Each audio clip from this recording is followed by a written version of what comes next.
दोस्तों, भगवत प्रेमियों, कृष्ण की घमंडी पत्नी नाम का आज आध्यात्म शीर्षक है, जिसको आप मनन और चिंतन से सुने और श्रवण करें।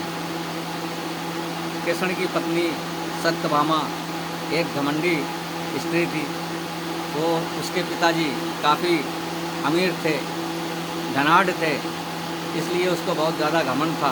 सोने चांदी हीरे जवाहरात उसके पास बहुत था। सब कुछ होने के बावजूद भी उसके पास में सबसे बड़ा घमंड था। एक बार श्री कृष्ण जी का जन्मदिन था, तो सत्यभामा श्री कृष्ण जी की पत्नी ने सोचा, क्यों ना श्री कृष्ण जी को हम तराजू के एक भाग में श्री कृष्ण जी हों, दूसरे भाग में सोना हीरे अशर्फियों से तौलें। इस प्रकार से उन्होंने इंतज़ाम करवाया, जिसको प्रतिभाग कहते हैं। दो भागों में, एक तरफ पहले ज़माने में पूर्वजों में लोग इसको प्रतिभाग कह करके दो भागों में नमक है, चावल है, चीनी है, इस प्रकार से एक तरफ इंसान, दूसरी तरफ फिर उसको जो है लोगों को दान करते थे, लोगों को खिलाते थे। ये सब पहले के प्रचलन में था। इसी प्रकार से सत्यभामा की पत्नी ने श्री कृष्ण जी के जन्मदिन में कहा, प्रभु आप इसमें बैठिए, मैं आपके बराबर सोना और हीरे जवाहरात अशर्फियाँ तोलती हूँ। श्री कृष्ण जी मुस्कुराते हुए बैठ गए। तो इन्होंने जितने जेवर थे, जितने गहने थे, सब दूसरे पल्ले में रख दिया, लेकिन वो श्री कृष्ण जी को पल्ला जरा सा भी हिला नहीं। अब ये बड़े परेशान, इन्होंने और गहने मंगाए, इधर उधर के गहने सब मंगा करके फिर रखे, फिर भी जो है नहीं, पल्ला जो है जरा सा भी नहीं उठा और ज्यों का त्यों बना रहा। चिंतित परेशान हो गई। तो श्री कृष्ण जी ने एक लीला और करी थी, एक राक्षस के लिए किया था। एक राक्षस बालपन में, जब श्री कृष्ण जी थे, छोटे थे, बहुत छोटे थे, तो उस समय एक राक्षस जो है श्री कृष्ण जी के लिए आया था मारने के लिए। तो उस समय श्री कृष्ण जी इतने वजनदार भारी हो गए थे, जैसे पर्वत भारी होता है, इसी प्रकार वो भारी हो गए। वो राक्षस उठाते उठाते उठाते वो वहीं पर गिर गई और दम फूट गया।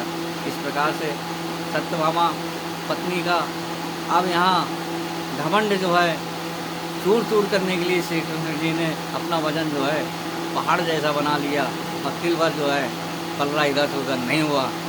अब इन्होंने रुक्मणी को देखा, जो कि रुक्मणी से जलती थी। ये सत्यभामा कहती हैं, अरे रुक्मणी, ये नारी सम्मान का मामला है, इसमें जो है मैंने इतने सोने गहने लाद दिए, लेकिन पल्ला नहीं हो रहा। तो रुक्मणी जी मुस्कुराई और मुस्कुरा करके बोली, गई और उन्होंने तुलसी जी के 3 पत्ते लेकर के आई, और जहाँ सोना चांदी हीरे जवाहरात रखे थे सत्यभामा के, और दूसरी तरफ श्री कृष्ण जी बैठे थे, तो सोने चांदी हीरे जवाहरात में 3 पत्ते तुलसी के रखे, और वो जो है बराबर से पल्ला उड़ गया। तो सत्यभामा कहती हैं, मैंने इतना सोना चांदी सब कुछ रख दिया, नहीं उठे, ये 3 पत्ते से उड़ गए। तो बोले, प्रेम का विषय है ये सत्यभामा, तुम्हारा घमंड यहाँ पर कैसे काम करेगा? तुम घमंड से चूर होकर के तुमने श्री कृष्ण जी को सोने से तौलना चाहा, ऐसा नहीं है। प्रभु को कभी जो है घमंड से, कभी कोई पैसे से, कभी कोई धन से नहीं तौल सकता है।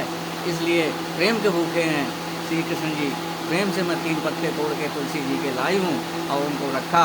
उन्होंने मेरे प्रेम को स्वीकार किया और नारी के सम्मान को स्वीकार करते हुए बराबर समान रूप में प्रतिभागी में सहयोग किया। इसके लिए सभी भगवत भक्तों से जय श्री कृष्ण का कहना होगा, और चैनल को लाइक सब्सक्राइब करना होगा, कमेंट्स करना होगा। जय श्री कृष्ण, राधे राधे, जय श्री कृष्ण, जय हिंद, जय भारत।